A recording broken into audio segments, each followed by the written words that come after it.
So a lot of people are frustrated by some of the customers that they seem to attract. And you've had that situation before with the unrealistic seller or the buyer that doesn't listen to you, or perhaps they're not as informed, or they don't maybe just value the information and the what you deliver. So the question becomes, like, how do you attract better clients?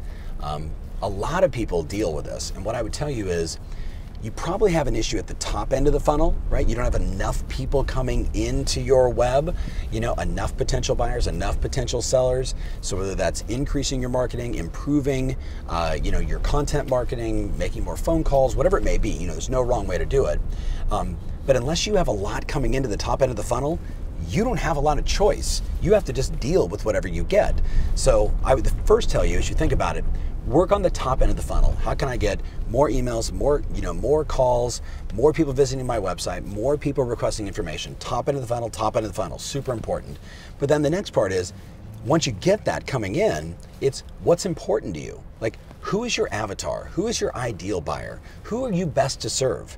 Now, a lot of people struggle with this because they say, well, I can work with everybody, right? As long as they have a lot of money and they want to buy a house now, like, I'm good to go.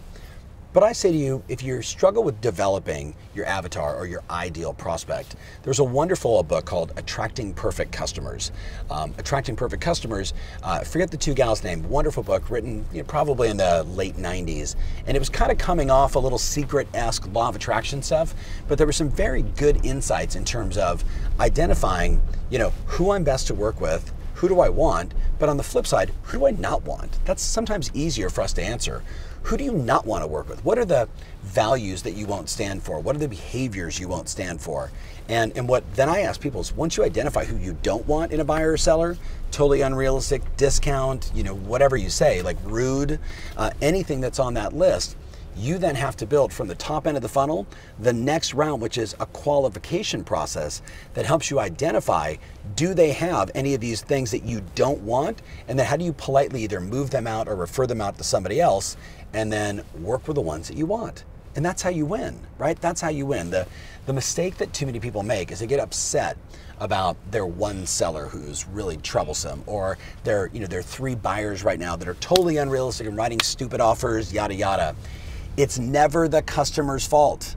The customer is just customering along. They're just doing the best they can with the way they think, their mindset, and their values. If you don't like it, you need to attract more. So focus on that top end of the funnel, and then creating that avatar of who's ideal for you or who you don't want to attract. Make a qualification process, whether it's verbal, over the phone, a set of questions, it doesn't matter. Identify who's right and who's wrong. Move on the ones that are wrong, move in with the ones that are right, and you're gonna win. So that's the game. Hey, it's Coach Tom Ferry. Have you been considering hiring a coach? If so, click the link below and check out what we do.